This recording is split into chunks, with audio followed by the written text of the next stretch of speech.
become transparent. We want to know exactly what you're going to be doing in that building. And if it's something that the community, the homeowners, the merchants, and the people renting in there can live with, fine. Let's go on and get on and make our lives better. But without that, then there's a problem. So I just wanted to say thank you. If there's any kind of fundraising or communities or any kind of organizations that need any kind of help with anything, please reach out to me at the Throgs Neck Merchants Association, and we will do our best to try to help you. Thank you. Thank you, Bobby. Next up is Beth Perricone. Yes.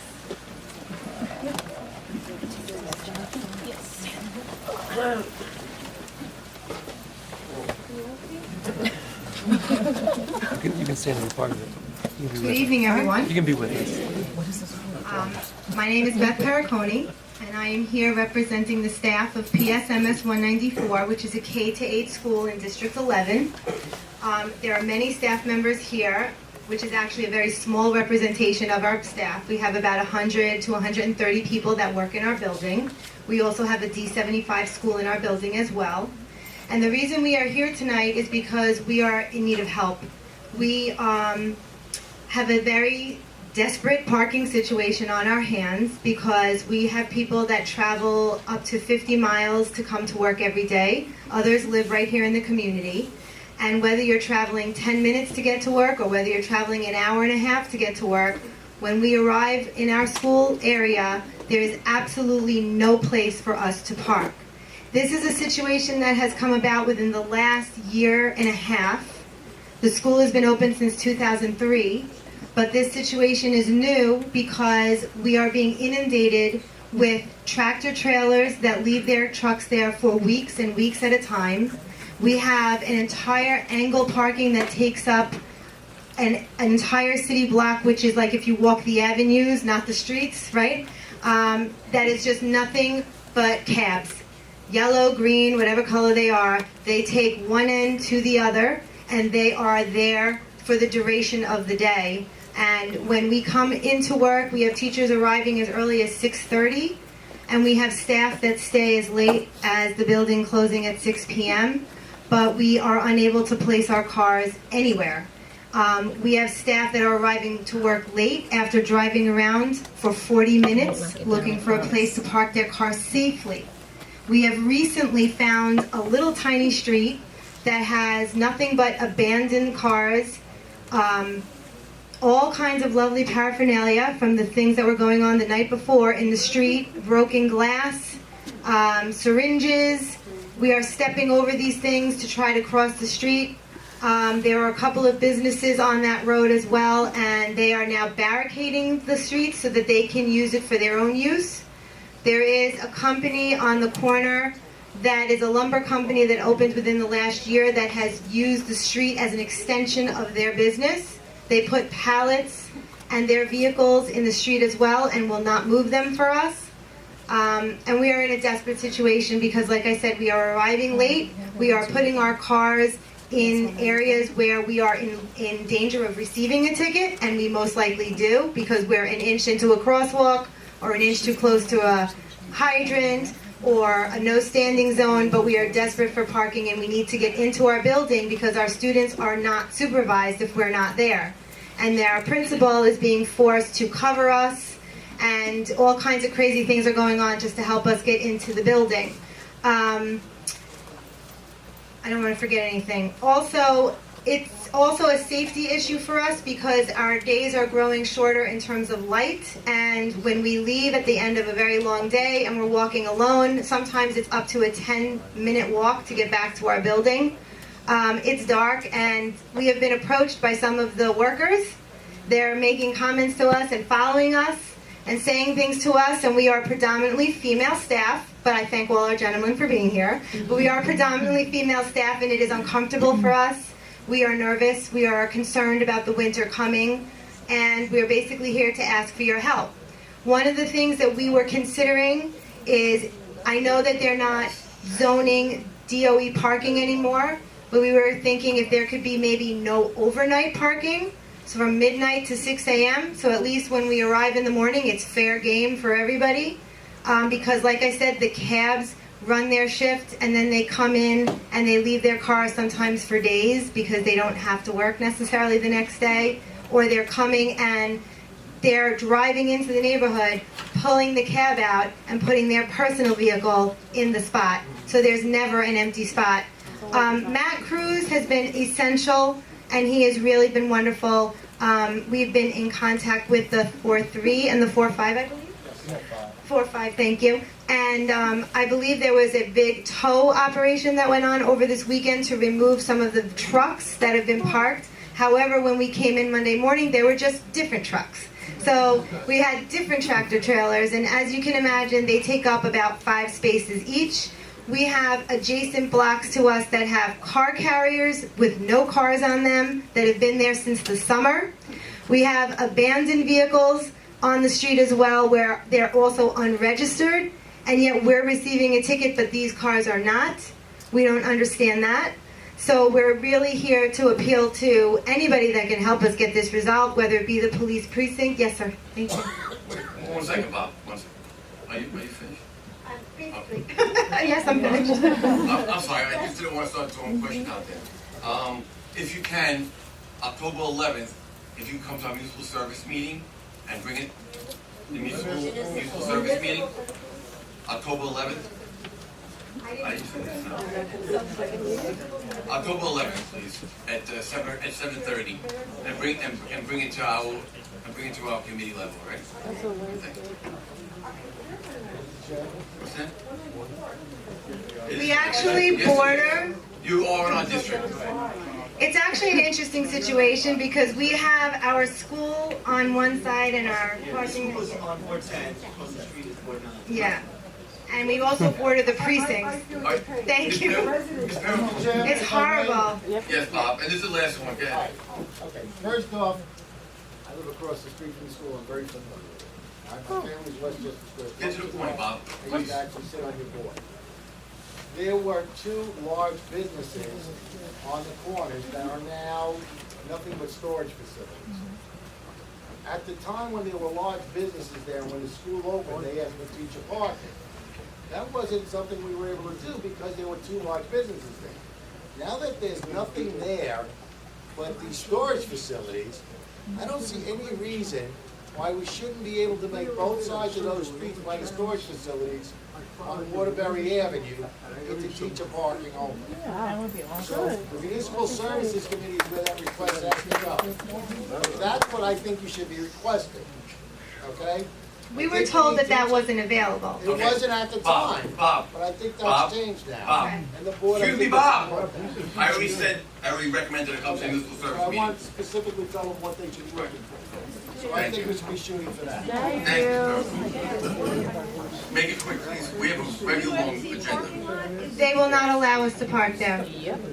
We've already been down that road. They're telling us that it's unavailable to us during the day because they need it for the workshops that they hold. Yes, our own union. I know it's very sad, but that is what we're being told. We've really tried every avenue, and I thank you very much for the floor, and we will be at that meeting. Thank you. Thank you.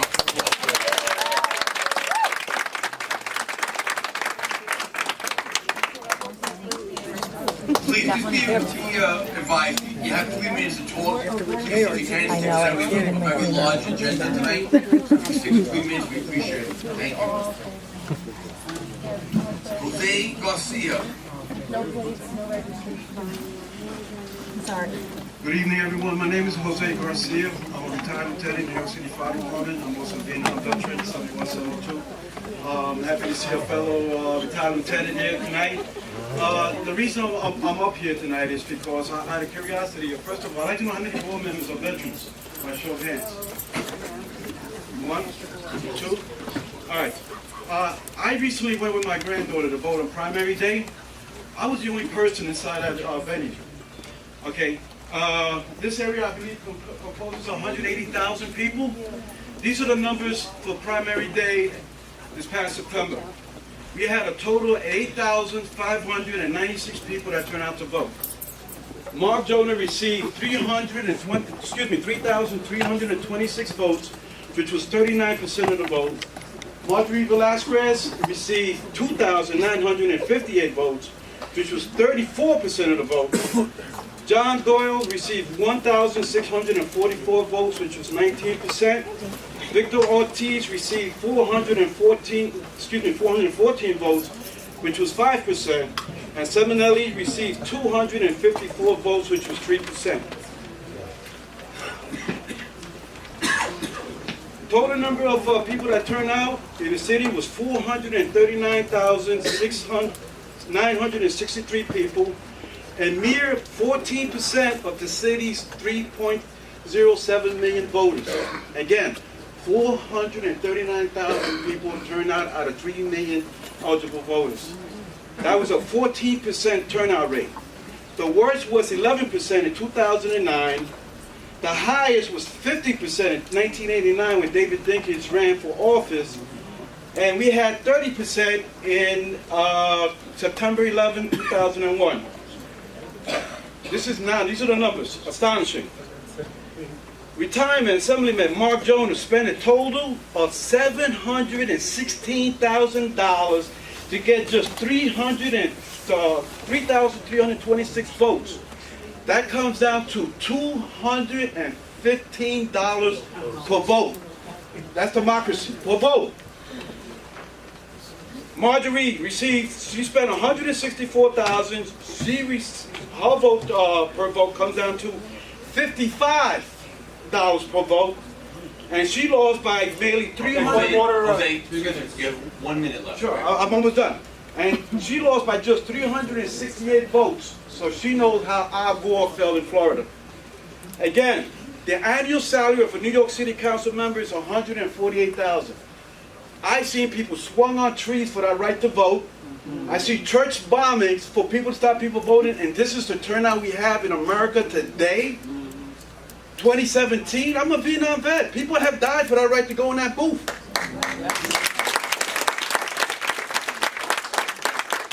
All I want to say to the executive board is please keep in mind the people that turn out. I know I come here, I want to be educated, I want to be enlightened. The last thing I want to hear is the end fighting, because I want to get here, get the knowledge, and be on my way and be home and do what I have to do, and that's all I ask for this board. Keep in mind the people that come here from their time to make these meetings and to get educated and to get enlightened, and more important than anything, we need to change this process. 14% turnout. 14% turnout. Individuals spend $700,000 to get a seat that pays $148,000. Numbers are a little inaccurate. Well, like I said, Do me a favor, keep Well- comments to yourself, please. that's the Democratic primary. That's what I'm talking about. Kevin. Okay? Thank you. But these numbers are there for anyone. New York Daily News. Again, thank you all. Thank you.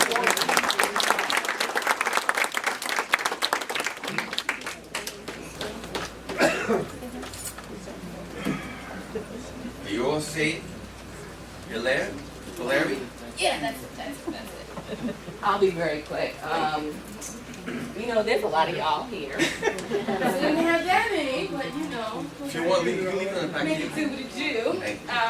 So my name is Dior St. Hilaire, and I represent Green Theme. And Green Theme is a consulting firm using hip-hop to promote sustainability. So the reason why I'm here today is because we're interested in actually bringing composting programs to the Pelham Bay Golf Course. Now, you all talked about Puerto Rico, right? Climate resilience is a serious thing moving forward. How many of y'all are sicker of the rats in the streets? By show of hands. All right, sick of the rats, right? Okay. And so one of the things that we're here to do is help people reimagine what waste is and rethink it. So the way that we use hip-hop, I'll do it really, really quickly, right? So we'll just get a little slow clap. A little clap. Okay. Ready? Here we go. Are you sick of rats in the streets? Well, join Green Theme as we drop the heat. Said the rats go away if you follow what we say. So get your compost buckets today. All right, thank you.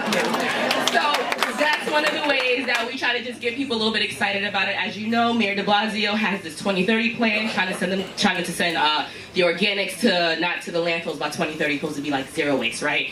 In order to get the culture of New York City to actually be online and point with that, we have to get real serious and real rigorous about the programs that we're having locally. And so one of the things that we're set to do is actually to relocalize those programs. And so we would like to be able to get the support. I would like to do a presentation for whatever, committee is most appropriate. But we would like to get a letter of support from Community Board 10 so that we can take that to Pelham Bay Golf Course with our programs and with our plans to be able to bring that to the community. And as we know, with composting being a growing industry, we want to be able to provide the compost that's quality soil, help to do a little bit of soil remediation for New York City because we do bokashi treated composting as well. Whole science behind that. We can get into that later. But with these goals, we also want to help to bring green jobs and green training and workforce development up in the Bronx, the same way that they have really heavy out in Brooklyn, but we're trying to do it like Bronx style. So that's why I'm here. And you guys just kind of let me know what are my next steps as far as trying to get on somebody's official agenda so that I can give a full presentation and layout. If you want, Bob, would you want this maybe? What's that? Well, I figure maybe if you wanted the kids to get involved, the rap, and... Okay, either one, it doesn't matter. Parks Committee? I'll send you an email and let you know when our next... Sounds good. Perfect. Thank you so much. What's your name? Kevin. Kevin. Thank you so much, Kevin. Thank you also.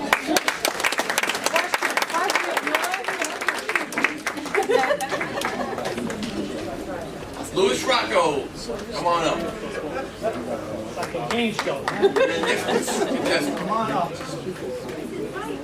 Good evening. My name is Lou Rocco, president of Westchester Square Civic. Recently, we have been reorganized. For the past 6 years, we've done everything possible and probable and made our community better. We've met a lot of resistance from, I don't want to say, but a lot of resistance. When we make a community thrive, everybody benefits.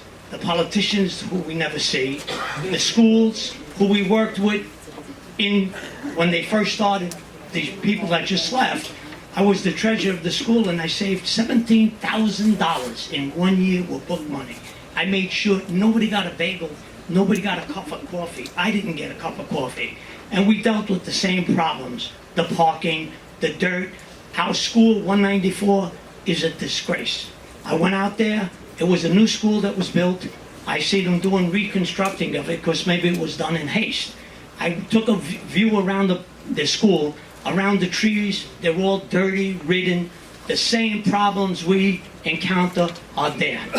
What I start seeing is that, yes, we are moving ahead, but I think we're moving backwards.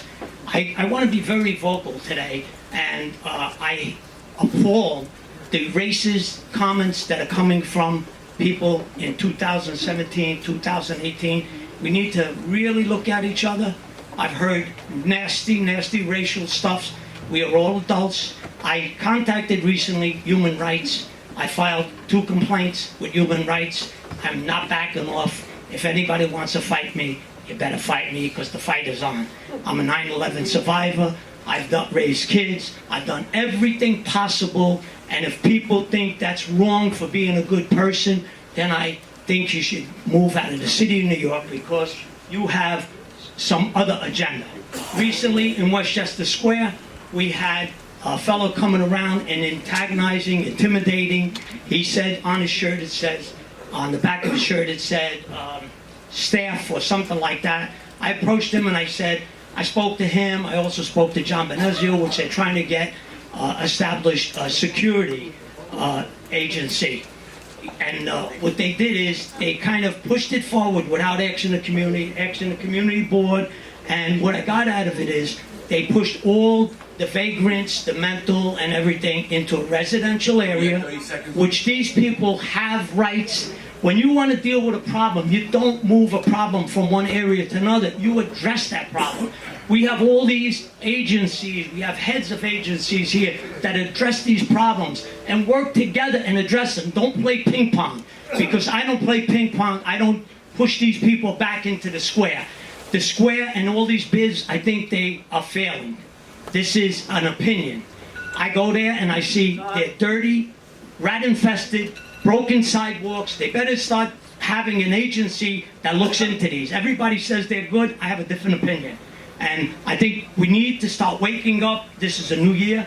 And we really need to start waking up because I don't want to live in a neighborhood that there's racism, there's all of this stuff. I love every nationality. And the best of the best came out when I was in dire need. So we need to really look at each other, really look at our community board. We have some great people in this community board, and we have some bums. Okay? I'll tell you like it is. Right? Thank you.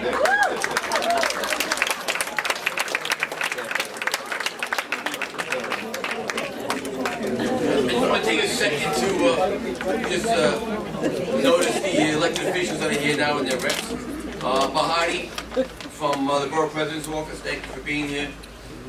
Jeff Klein's office. Dan Hogel is here. Michael Benedetto's office. Leon, thank you. And Mark Jonay is Liliana, thank you. And Patrick Rocchio for the Brown Time Reporter. And Senator James Bailey, this rep, I can't, oh, Ashley? Okay, thank you.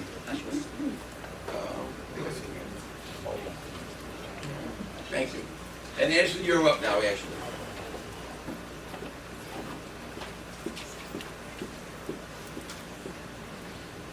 Hi everyone, my name is Ashley and I'm from Senator Jamal Bailey's office. I just want to do 2 quick announcements. We're going to be having 2 events.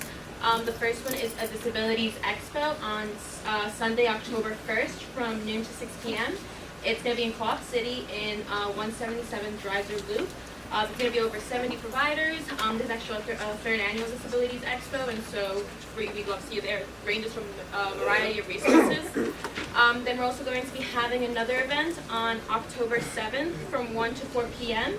And it's a human trafficking workshop, since it's a huge issue that's been affecting here in the Bronx. And that's going to be in 3750 Baychester Avenue. I have flyers in the back, so if you're interested in these events, just feel free at the end of the meeting to just go to the back and grab a flyer. Thank you. Thank you. Liliana, you want to speak now? Yes, I do. Thank you.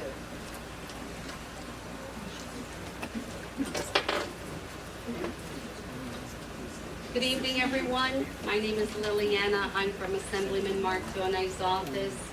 And tonight I want to talk to you about an event that we're doing. It's a donation relief for Puerto Rico, Mexico, and the Caribbean islands.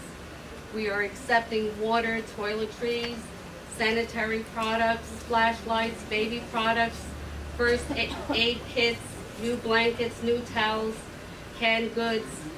These donations are being accepted by Assemblyman Mark Jonai, Senator Jeff Klein, Congressman Crowley, as well as Assemblyman Benedetto. If you have any questions or you wish to contact our office, feel free to call us. We can be reached at 718-409-0109. That number again is 718-409-0109. Thank you. Thank you. I also want to thank the 405 precinct for being here. Thank you, guys. Next up, Mr. Cimitelli.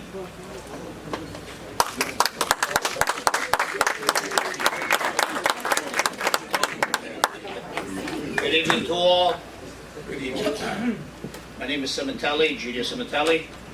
I had a great summer. Thank you for all the support I received, and I appreciate it. I know a lot of you, your hearts were with me. If not physically with me, but your hearts, the spirit. I felt it. I felt the vibes. But I want to talk about some of the meetings that are in between all that. I went to a few of the meetings, the committee meetings. I'm very disturbed with the August 22nd meeting. Now, the August 22nd, which the minutes don't reflect, the fact is that there was discussion about a meeting with Senator Klein's office in 3250 Westchester Avenue. A private meeting. A closed meeting. And I found that very disturbing. I asked Mr. Hogel, the rep, why was it closed to the public? He mentioned something that this committee, the ad hoc committee, the members, were going to be present. And therefore, because they were not members, technical, official members of the board, that they could go to this meeting. I think this is wrong. I think we need transparency. I think this board needs to take a position. You can't create an ad hoc committee and put members there and say, okay, do what you want. I find it very disturbing. We have here a senator who's taken over $120,000 from developers. And here, we have a private meeting, a secret meeting. And the board is actually condoning it. By the fact that the board does not rein in their members of the ad hoc committee and take a position. You know, I said I was going to give the new chairman, Mr. Sullivan, opportunity. But if this is the way the board is going to go, I think we're going to have to go back to the old ways. And we're going to have to let the public know that this committee is actually part of the problem. I hope not. I would like to see tonight that this board take some action and not allow those ad hoc committee members participate in anything with Senator Klein or with Mr. Giornati, unless this is some sort of another political, photo opportunity. We've had one on 2800 Bruckner Boulevard. It seemed this whole summer everything was a photo op opportunity. Now we're back to business, aren't we? Now we got to deal with it. So I want this board to take action. I want transparency. I don't want no secret private meetings with Senator Klein or any other elected officials. Usually I get a minute. I'm gonna give you 10 seconds, again. You're supposed to give me at least a minute ahead of time. All right, I'll give me notice. Another 10, you're almost there. Thank you. Again, I hope this board will take some action, and they should do it tonight. I believe the meeting is October 28th, Mr. Hogle, or 27th? Well, the members of the ad hoc committee will receive a copy. Well, when's the meeting? 27, 28? And let me just clarify something. Egidio, it was not an ad hoc committee. These were members of the community that were invited to this. So this was not any kind of community board meeting. Okay. When you have ad hoc committee, members of this group, I'm sorry, only the members from the ad hoc committee. I'm just letting you know, there was not an ad hoc committee, right? It was not an ad hoc committee, it was not from the committee. So the members that are going there are that part of the ad hoc committee? What ad hoc committee? It's not an ad hoc committee. Were you at the August 22nd meeting? I was at that meeting, yes. Yeah, what did they say? It was They not said an ad hoc that the members or the members are going to go from the ad hoc committee are going to be the only ones available at this meeting. No. No? We didn't do the invites. It was Senator Klein. It was not an ad hoc committee. Let's just get that straight. I don't want anyone from the ad hoc committee, so, well, thank you so much, You're giving okay? false information, but thank you. It's not false information. It is. It is. When you have members of the ad hoc committee going to Senator Klein's meeting, private It's not an meeting, ad hoc committee. okay? I want this meeting to be open to the public. We don't do the invite. You don't do the invite, okay? All right, it was not an ad hoc committee. Let's just get that. Well, then you're part of the problem, but thank you. Thank you. Thank you so much. Thank you.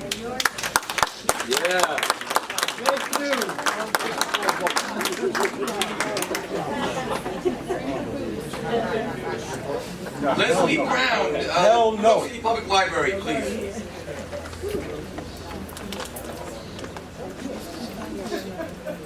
Behind that. Hi, Leslie. Good afternoon. Please, can we get a bigger building because I feel like it's a million people here. Oh, wow. Okay. Good afternoon, everyone. My name is Leslie Brown. I'm the manager of the Baychester Library in Co-op City. So welcome back. Summer's over, so we back to school. So our goal for the library is more people reading more, right? So with more people reading more, you're going to now see more books on the shelves, right? Because I know a lot of you say, oh, where the books are going? We're going on to the tablets and things. No, we're going to have more books on the shelves, okay? So we have new initiatives. Part of our initiatives is family literacy. We're a family literacy brand. So that means we're including all the families to come in, and we're going to have some workshops. We're going to go out to the schools. We're going to go out to different organizations to promote our family literacy. Because what we're doing was helping families to, get the kids into reading. But what we're doing now is my colleague is going to talk to you a little bit, and I'm going to say first, we're going to be hosting hotspots again. Remember the hotspots last year? They are wireless devices that you can take home, all right? So you can take home and you can get internet service. So they are for parents with students that are in school. I do have flyers in the back that tells you all about the eligibility of those hotspots, but we're going to bring that back. And we have two